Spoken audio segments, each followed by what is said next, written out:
बेटा, आप सभी बच्चों को बाल दिवस की बहुत बहुत शुभकामनाएं। जैसा कि आप सभी जानते हैं कि बच्चे ही देश का भविष्य होते हैं, तो हम सबकी यही कामनाएं हैं, यही आप लोगों के लिए आशीर्वाद है कि आप फूलों के जैसे महकते रहो, फूलों के जैसे महकते रहो, पंछी के जैसे चहकते रहो। तुम कुछ सीखो नया, तुम कुछ सीखो नया, जलाते रहो सदा ज्ञान का दिया, जलाते रहो सदा ज्ञान का दिया। माता पिता और गुरुजनों का आदर करो, माता पिता और गुरुजनों का आदर करो, सुंदर भावों से अपने मन को भरो। ये है हमारी शुभकामनाएं। हंसते रहो, मुस्कुराते रहो, हंसते रहो, मुस्कुराते रहो, जीवन में हमेशा कामयाबी हासिल करो। आज 14 नवंबर 2020 इस दिन को हम बाल दिवस के रूप में मनाते आए हैं। हम सभी जानते हैं कि चाचा नेहरू का जन्मदिन 14 नवंबर को आता था। वे हमारे देश के प्रथम प्रधानमंत्री थे। उन्होंने अपने जन्म दिवस को बच्चों को समर्पित कर दिया था, क्योंकि वे बच्चों से बहुत प्यार करते थे और वे चाहते थे भारत के सभी बच्चे बड़े होकर महान नागरिक बने और देश का नाम रोशन करें। महान बनने के लिए केवल कर्मठ होना ज़रूरी नहीं है, उसके लिए बच्चों के अंदर धैर्य जैसे गुण का होना भी बहुत ज़रूरी है। अगर हम में सहनशीलता और धैर्य नहीं है तो हम एक अच्छे नागरिक कभी नहीं बन पाते हैं। इसीलिए आपको एक छोटी सी कहानी सुनाने जा रही हूँ मैं कि हम सब जानते हैं बंदर एक ऐसा जानवर है जो हमेशा कूदता उछलता रहता है। उसकी दिनचर्या में केवल भाग दौड़, कूदना, खाना पीना, चुरा कर यही सब चलता है। एक गांव में कुछ बंदर रहते थे।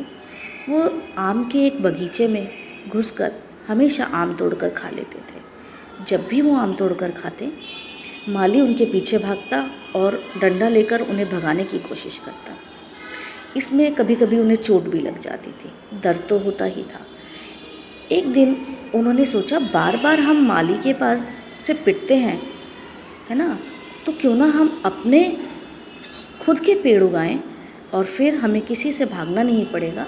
हम जब चाहें जितने चाहें आम खा पाएंगे। ऐसा सोचकर उन्होंने जो आम की गुठली इकट्ठी करने के लिए वो दोबारा से एक बार घुसे और चोरी करके कुछ आम ले आए। अब उन्होंने पहले तो उन आमों को खाया और बाद में उन गुठलियों को ज़मीन में गड्ढा करके दबा दिया।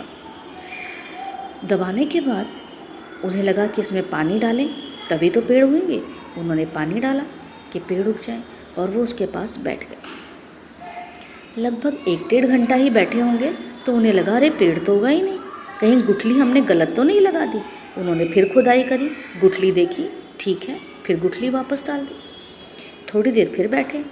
थोड़ी देर ही बैठने के बाद उन्हें फिर लगा कि अरे पेड़ तो भी नहीं आया, कहीं हमें पानी कम तो नहीं डाला। उन्होंने थोड़ा पानी और डाल दिया, फिर बैठ गए। थोड़ी देर बैठने के बाद लगा, हो सकता है हमने गुठली उल्टी लगा दी है, इसलिए पेड़ नहीं लग रहा। उन्होंने फिर खोदा उसे, गड्ढे को, और उसमें गुठली को सीधा कर दिया। फिर उसके बाद उसके ऊपर मिट्टी डाली, पानी डाला और बैठ गए और समय पास ही नहीं हो रहा था। जैसे उनका दिन पूरा दिन कूद फाग करके ख़त्म हो जाता था, अभी वो बैठे बैठे सोच रहे थे, अरे कितनी देर हो गई, पेड़ तो अभी आया ही नहीं, पेड़ तो अभी आया ही नहीं। ऐसा सोचकर उन्होंने फिर गड्ढा खोदा, देखा गुठली तो बिल्कुल ठीक है, और फिर उसे बंद कर दिया। फिर बैठ गए। ऐसा कई बार करने के बाद उन्हें लगने लगा कि ये आम का पेड़ कभी नहीं उगेगा और हमें ये मनुष्य लोग पागल बनाते हैं कि बीज लगाकर पेड़ लगाया जा सकता है और आम खाए जा सकते हैं।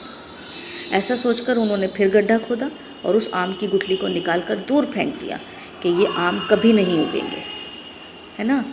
लेकिन अगर वो धैर्य के साथ आम की गुठली लगाने के बाद कुछ दिन इंतज़ार करते तो पेड़ ज़रूर आता और आज उनका खुद का बगीचा होता।